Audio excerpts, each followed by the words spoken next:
Right now, shots fired on Madison's west side. What we know so far. Also, the Sun Prairie School District's school board president steps down. This is their second of the year. Plus, art enthusiasts converge on Paoli Park for a day of art in the park. That's all coming up on News 3 Now at 5:30. Good evening and thank you for joining us tonight. I'm Jalen Banks. Madison police are investigating a shots fired call on the city's far west side on Saturday night. Officers responded to the 5400 block of Mineral Point Road just before 8 p.m.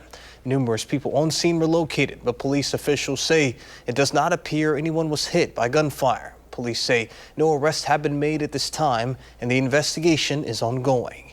Anyone with any information is asked to contact the Madison Police Department at 608-255-2345 or the Madison Area Crime Stoppers at 608-266-6014. Police on Friday arrested a woman on tentative charges of abuse and neglect of patients and residents in connection with the caregiver abuse investigation involving a 23-year-old nonverbal adult with an intellectual disability. The 67-year-old was arrested and booked into the Dane County Jail. Now let's go ahead and get a look at your certified most accurate forecast with the meteorologist Blaze Keller. Blaze. And it's a beautiful afternoon out there. We've been sitting underneath plenty of sunshine. It was beautiful when I went up for Taste of Madison. Saw a lot of folks out getting a nice little taste of Madison and enjoying the nice conditions as well. Sun is beginning to maybe begin its descent behind the horizon, but we still got a few hours left. 74 degrees. This is why it feels so nice outside. Those dew points, upper 40s to low 50s. Humidity at 41%. It is a beautiful afternoon. Still plenty of hours to get out and enjoy these nice conditions. A little bit warmer toward Lone Rock, Boscobel, as well as Prairie du Chien at the moment. Dells, we're nearing 80 degrees. We're at 77 in Sauk City, 74 McFarland, Madison, Deerfield, Stoughton, as well as in Verona, 75 in Middleton. We're looking at another beautiful day. Labor Day right around the corner. One more day off, but we're not saying goodbye to these nice conditions until Tuesday. And then things start to change. We've been talking about it. We're going to talk about it again. Take a look at the latest data and plan out that rainy second half of next week and just how cold we will get, especially Thursday, coming up in the full forecast. All right, sounds good, Blaze. We'll see you in just a bit. And as always, you can track the forecast for yourself on the First Warned Weather app. It is hourly planners, road conditions, and even radar. You can download it for free in your phone's app store. Just search WISC Weather. Sun Prairie School Board President Katie Kamoku stepped down Monday. The Sun Prairie Area School District says Kamoku resigned to spend more time with her family. This is the second resignation this year. On Monday's board meeting, software engineer and Sun Prairie father Isaac Sung filled Steve Urso's position after Urso's resignation in July. This as the district continues to face backlash on the way it handled former dean of students Robert Gilkey-Meisinger's arrest. A federal grand jury has indicted Gilkey-Meisinger on Wednesday. He's charged with producing, attempting to produce, and possessing child sex abuse material. Sung says he wants to bring more transparency to the board. All the hurt and the pain and the complex emotions that the public is having, a lot of mistrust with the district and mistrust of the school board itself. So I think trying to repair those relationships is one of my first steps and one of the biggest priorities for me. If convicted on all of the charges, Gilkey-Meisinger could go to prison for several decades. Just hours after a Minnesota Catholic school shooting Wednesday, Democratic members of the state legislature announced legislation prohibiting guns on college campuses, affording them the same gun-free zone categorization as K-12 schools. During the announcement, Madison Senator Kelda Royce commented on the tragedy in Minnesota. First of all, our thoughts are with everyone who's been impacted by gun violence across this country, and certainly our neighbors in Minneapolis who have seen 3 shootings in the last 24 hours, including one at a school this morning. The Southern Wisconsin Art Guild, or SWAG, hosted Paoli Art in the Park at the historic Paoli Park. This art fair features dozens of experienced artists who create through mediums such as painting, metal and wood sculpting, photography, and many more. Earlier, we caught up with one of the vendors on the ways that they create their art. I do mainly abstracts. I do a little bit of what I call semi-abstract, which is some of the work that you'll see behind me here. I find inspiration all around me. Sometimes it's nature, sometimes it's other artists, to be honest, and sometimes you just start and you have one idea in your head and the art takes you in a whole different place. The event wrapped up today at 4 and will be back next year. Many fans who attended the Badgers opening night win over Miami of Ohio noticed the massive construction project next to Camp Randall. That's the site of the Badgers' new indoor athletic complex. Eric Franke earlier this week got an exclusive progress check on the construction with athletic director Chris McIntosh and his team. To have a role in the construction of a project like this, generations of student athletes can benefit from is, from my perspective, it's just an honor. You can see the future rising along Monroe Street. It's super exciting because this facility is going to change the lives of a lot of young people, and it's going to be really transformational to our athletic department. Jason King is the UW's Associate Athletic Director for Capital Projects.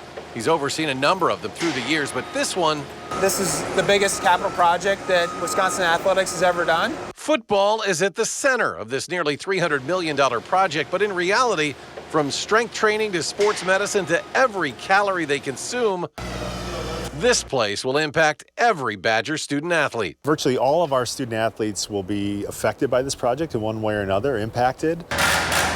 There's a concentration of sports, football, soccer, both tracks, volleyball, that are just more concentrated in the Camp Randall footprint. They'll have more of a day-to-day. It's a generational project. A project that also means hundreds of local jobs. All of our fabricators and material suppliers and where the steel is fabricated, all of that comes together. There's probably easily 400 people that are touching this project right now, and only a fraction of them are actually here on site. Jeremy Schechterly got his engineering degree at the UW back in 1999. Now a vice president at J.P. Cullen, his team is keeping everything on schedule as the 2025 football season kicks off. So an event in the middle of construction is kind of chaos. So how we manage that, control that, plan that within our plan is what ultimately makes a whole lot of this success. A unique project in a unique city and an historic venue comes with plenty of equally unique challenges. Just 5 of those towering trusses left to go. So we can only haul them through the city at certain times of day. Right. So they actually show up in 4 pieces at 4:30 in the morning. And we have a crew here that unloads them, sets them on the rack that you see over there to stage them in a way that they can do some detailing before they get erected into halves and then hoisted into place.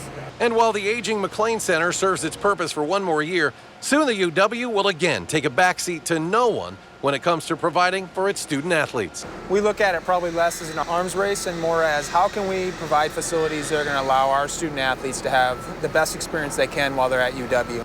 This project will provide us with so much flexibility and really allow us to remain strong in a way that supports our mission. And broad-based opportunity, all of our students will in one form or another be positively impacted by this, and it allows us to remain on good footing going forward. Phase 1 will be done next summer. Then they'll demolish the McLean Center to make way for the new Student Athlete Performance Center, which will complete the Kellner Family Athletic Complex by the summer of 2027. Coming up next on News 3 Now, Costco's controversial shopping policy takes effect on Monday. Plus, the Trump administration is under fire over the Labor Day weekend on a pair of fronts. We'll detail those after the break.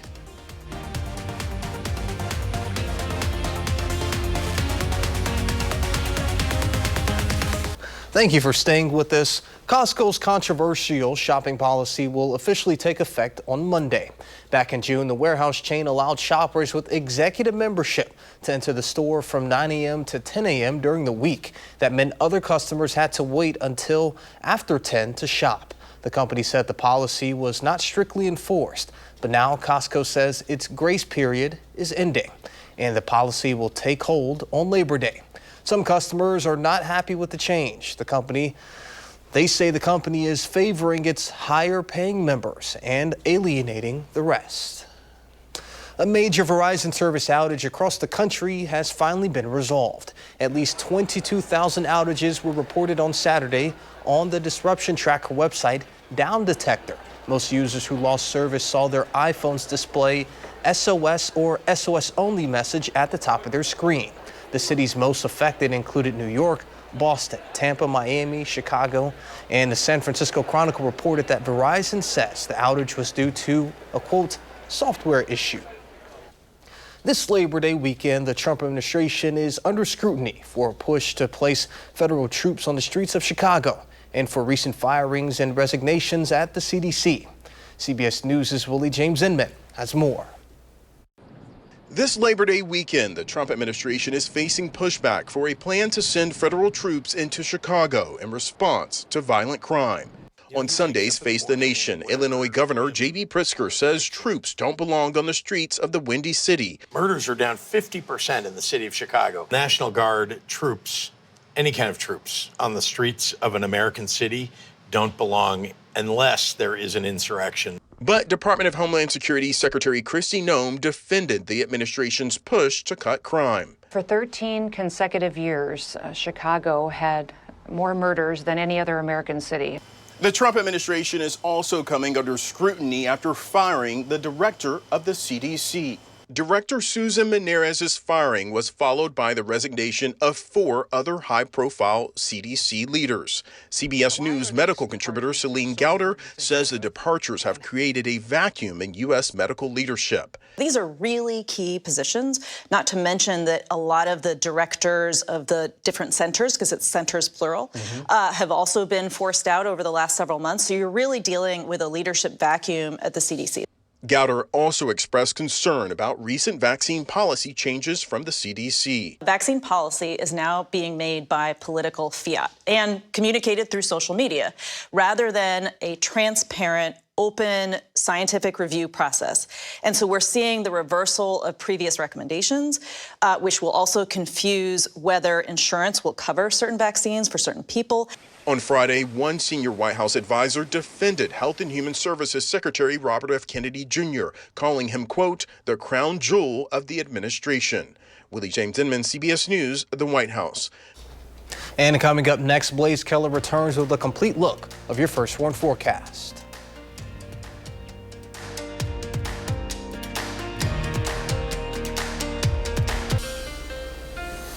It is going to be another pleasant rest of your evening and overnight, staying clear, but that patchy fog is set to return. And then we go into yet another sunny day for Labor Day, ending this longer weekend on a high note. And the nice conditions continue into Tuesday as well. We'll be even warmer just by a few degrees because we're going to tap into some southwesterly winds. And then we're looking at rain for the second half of next week, beginning Tuesday night, lasting through possibly Friday morning, maybe a few lingering showers as late as Friday night. It's a good thing maybe some of us don't have work tomorrow because that patchy fog is going to be developing mainly along the Wisconsin River and in some of those valleys there across western Wisconsin. Some of that could be dense at times, so just keep that in mind if you are going to be up early, whether you're sending friends and family home or you have to head home yourself. Know that especially further north and west you go, you're going to be running into that fog. But it will burn off as we head into the late morning, much like today, and then we're left with plenty of sunshine. Then we get ready for that system that we've been talking about over the last couple of days. Starting Tuesday night into Wednesday, a cold front is going to swing on through the Midwest. This is round 1 of rain. This is likely going to be our heaviest rain over next week. A few thunderstorms can't be ruled out either. Winds are going to be breezy out of the northwest, drying out overnight, which is why our temperatures are going to be on the cooler side, especially Thursday afternoon, as winds continue to remain out of the northwest.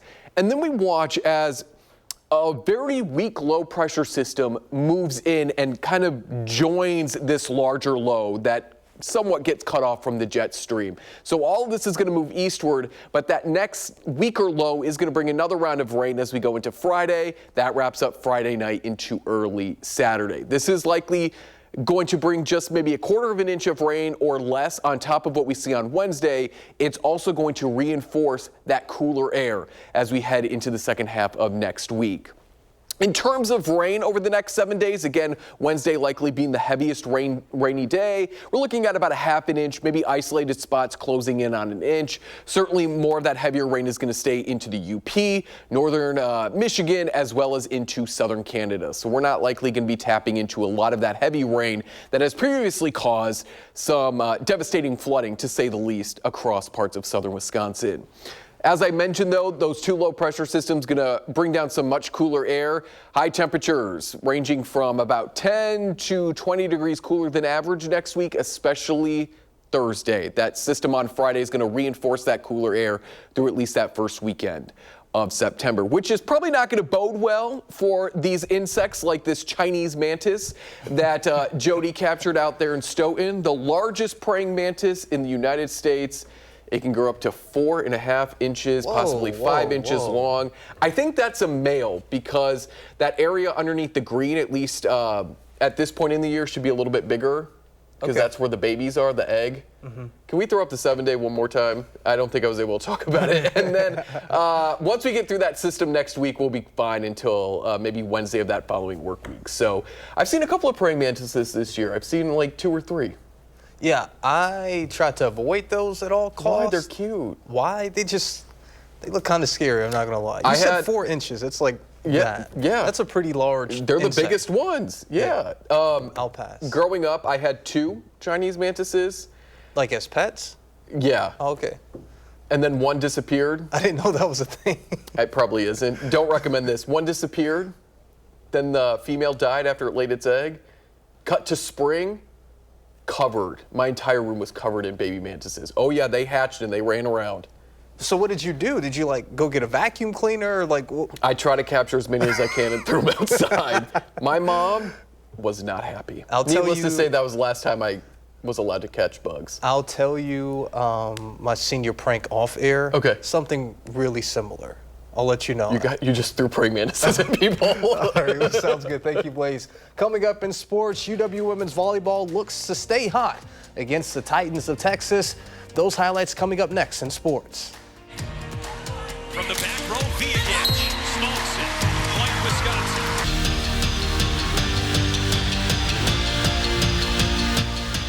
Texas and UW women's volleyball have been 2 of the best programs in the entire country over the past several years, both winning national championships recently. The 2 Titans would face off again this afternoon. We head to the second set of this top 10 matchup between UW and Texas.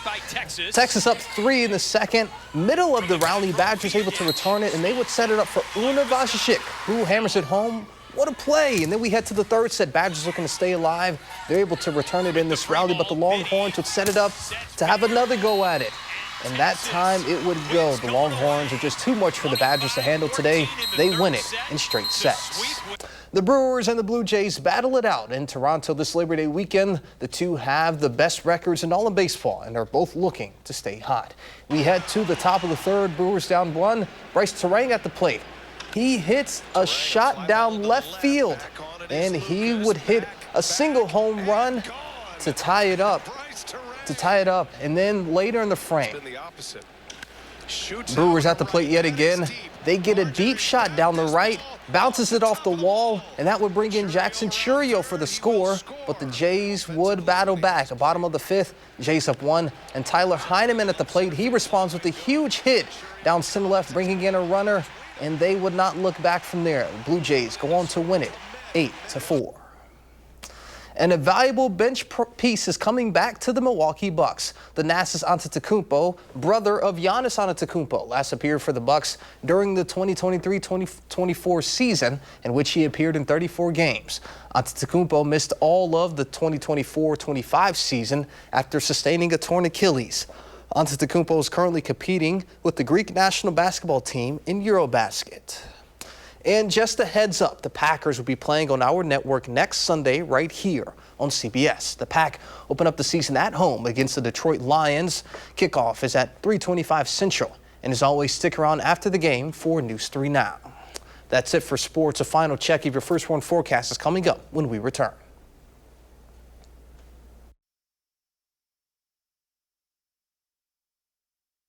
I mean, Blaze, quite honestly, could we have gotten any luckier with the weather this Labor Day weekend? I don't think so. It's been absolutely gorgeous. Yeah. Maybe just a little bit of a more breeze just to, kind of move some air around. But otherwise, I really cannot complain. 40s tonight, low 50s, fog once again, especially further north and west. That burns off by the time we head into your Monday late morning. And we are left with plenty of sunshine for your Labor Day, flirting with the 80s on Tuesday, and then it all comes crashing down, upper 50s to low 60s by Thursday. But I mean, looking at next weekend, that looks pretty nice. So a couple days of rain. So Green Bay game. It's going to be the first weekend of September. It's not too bad. Looking forward to that one. Sounds good. Thank you, Blaze. Coming up next is 60 Minutes, and we'll see you right back here at 10.